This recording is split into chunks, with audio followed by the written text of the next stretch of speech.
Students सभी को हमारे यूट्यूब चैनल में स्वागत है।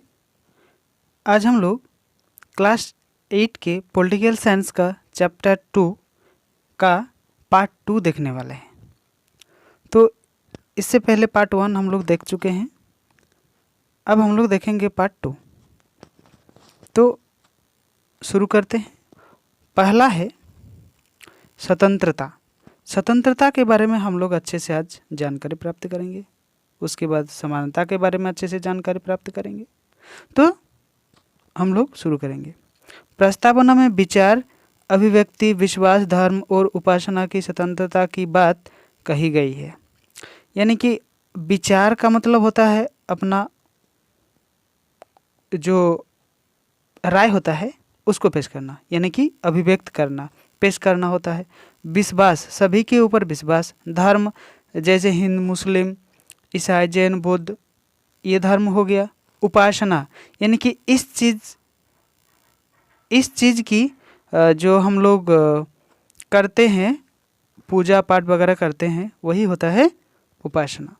की स्वतंत्रता की बात कही गई है। ये सारा चीज़ को कही गई है। इसका मतलब है कि हर व्यक्ति अपने पसंद के धर्म को मानने के लिए स्वतंत्रता है और हर व्यक्ति ये चीज़ मान सकता है। इसके लिए सभी को स्वतंत्र रूप दिया गया है। वह अपने इष्ट की प्रार्थना, इष्ट मतलब होता है जो हम लोग का भरण पोषण करता है, वही होता है इष्ट। प्रार्थना को स्वैच्छिक विधि को अपना सकता है। वो अपने स्वैच्छिक विधि से उसको मान सकता है। उसे विचार व्यक्त करने एवं भाषण देने का भी छूट देता है संविधान। बतर से उसके भाषण से देश की एकता एवं अखंडता पर कोई आँच न आए। जब वो भाषण कोई भी दे सकता है, लेकिन उस भाषण में एक चीज़ सबसे ज़रूरी है कि उसमें देश के लिए कोई आँच ना आए, यानी देश के लिए कोई नकारात्मक प्रभाव ना पड़े। इस चीज़ को सबसे पहले ध्यान में रखा जाता है। उसके अलावा आप जो दे सकते हैं उसके लिए आपको स्वतंत्रता है। अभी हम लोग देखेंगे समानता के बारे में।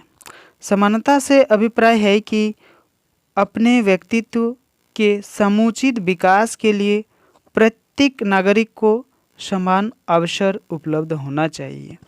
ये समुचित विकास के लिए सभी को, यानी कि प्रत्येक को क्या करना चाहिए? समान अवसर देना चाहिए सभी को।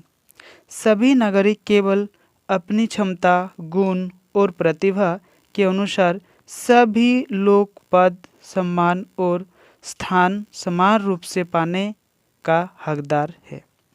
और यह समान रूप से ये चीज़ पाने का हकदार हम लोग मानते हैं। सार्वजनिक स्थानों में प्रवेश सबके लिए सुलभ है। कोई भी सार्वजनिक जैसे स्कूल, कॉलेज, मंदिर, मस्जिद, गिरजाघर वगैरह वगैरह जो होता है, ये तालाब, ये होता है सार्वजनिक स्थान, कुआं, ये सब, तो उसमें सभी के लिए प्रवेश के लिए कोई पाबंदी नहीं होनी चाहिए। समानता के लिए सिद्धांत के आधार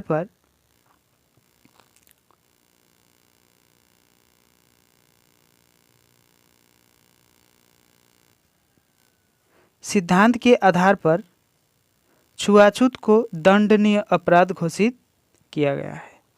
ये छुआछूत जो है इसको नहीं रखना चाहिए, ये दंडनीय अपराध होगा। ठीक है, तो यही होता है स्वतंत्रता। अब हम लोग देखेंगे बंधुत्व।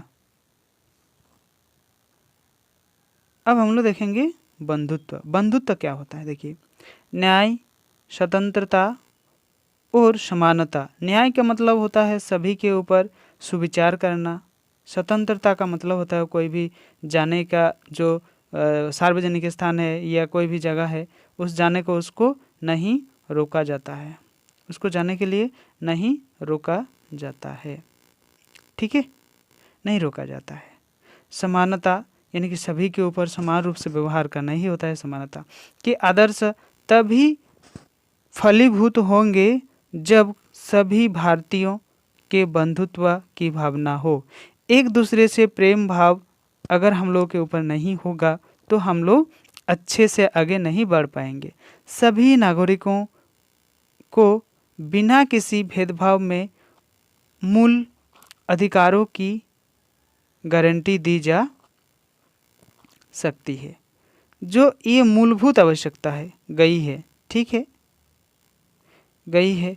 और सामाजिक तथा आर्थिक समानता का लक्ष्य प्राप्त करने के लिए जो निर्देशक सिद्धांत बनाए गए हैं उसका उद्देश्य भी बंधुत्व को बढ़ावा देना है।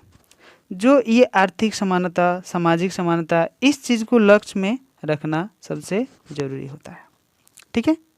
तो ये हो गया आपका बंधुत्व, यानी कि एक दूसरे के ऊपर हम लोग को प्रेम भाव, भाईचारा रूप दिखाना है, तभी हम लोग आगे बढ़ पाएंगे, ठीक है। अभी हम लोग देखेंगे व्यक्ति की गरिमा। अपना अपना एक टैलेंट होता है, यही इस चीज़ को हम लोग अच्छे से देखना है। हर व्यक्ति महत्वपूर्ण होता है, कोई व्यक्ति अपना अपना टैलेंट से महत्वपूर्ण होता है। कोई छोटा काम जानता है तो कोई बड़ा काम जानता है, तो अपना अपना स्थान पे वो ठीक ठाक है, ठीक है। आत्मसम्मान के साथ जीवन जीने का अधिकार सभी को होना चाहिए। सभी को क्या होना चाहिए? आत्मसम्मान के ऊपर जीने का अधिकार होना चाहिए। बंधुत्व से व्यक्ति की गरिमा को सुरक्षित रखने तथा बढ़ावा देने की आशा की जाती है। ये जो गरिमा होती है व्यक्ति का, इस चीज़ से अगर हम लोग देखेंगे तो संविधान बढ़ावा हम लोग उससे दे सकते हैं। संविधान निर्माता के मन में व्यक्ति की गरिमा सर्वाधिक महत्वपूर्ण थी। व्यक्ति की गरिमा जो है, ये जो संविधान निर्माण किया तो उस समय ये चीज़ को सबसे ज़्यादा अहमियत दिया गया था, ठीक है, ज़्यादा व्यक्ति की गरिमा को। इसके पीछे उद्देश्य यह था कि लोगों को स्वतंत्रता, समानता आदि मूल अधिकार अनिवार्य रूप से प्राप्त हो सके। ये समानता जो है, स्वतंत्रता जो है, ये मूल अधिकार के रूप में अनिवार्य रूप से प्राप्त होना सबसे ज़रूरी था। ये चीज़ अगर उस लोगों को नहीं मिलेगा तो कोई भी हमारा देश या कोई भी देश हो, ये आगे नहीं बढ़ सकेगा। तो यह सरकार की जवाबदेही बनती है कि वह अपनी नीति से सभी नागरिकों को जीविका के पर्याप्त साधन, काम की न्याय संगत तथा मनोचित दशाएं उपलब्ध कराएं।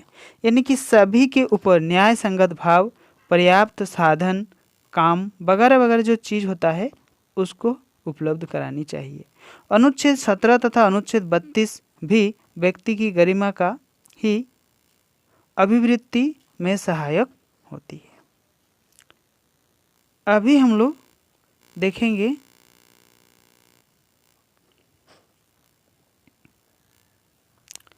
राष्ट्रीय एकता एवं अखंडता।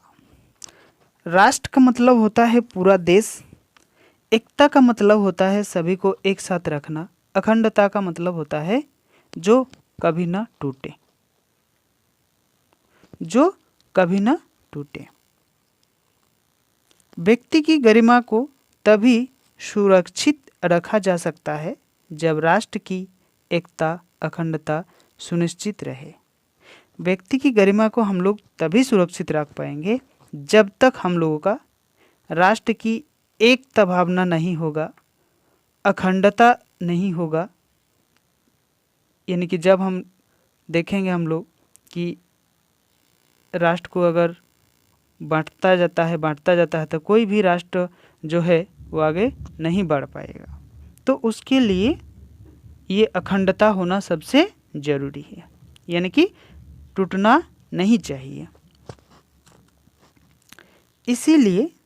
इसीलिए अनुच्छेद 51 के अंतर्गत सभी नागरिकों का यह कर्तव्य बना दिया गया कि भारत की प्रभुत्व, एकता, अखंडता का रक्षा करे।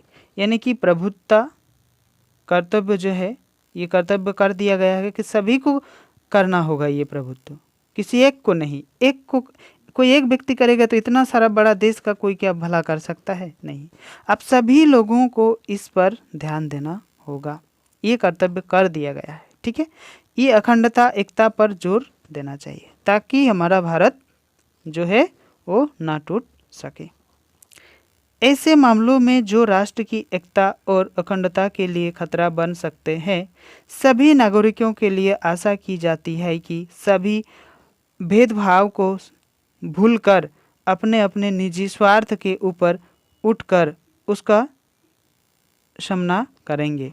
हम लोग सभी स्वार्थ वगैरह चीज़ जो है, इस चीज़ को भूलकर, भेदभाव को भूलकर, हम लोग को स्वार्थ को छोड़कर हम लोग को सभी को क्या करना होगा? ऊपर उठना होगा,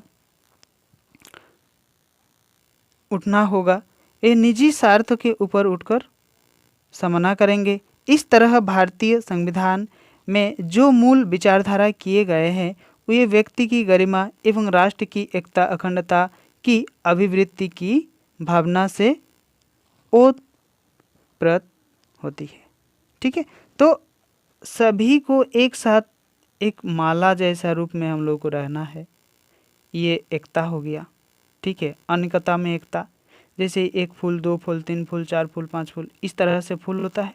ठीक है, तो इसको हम लोग पेयरेंगे इस तरह से तो एक माला बन गया, ये एक हो गया, मतलब ये एकता हो गया।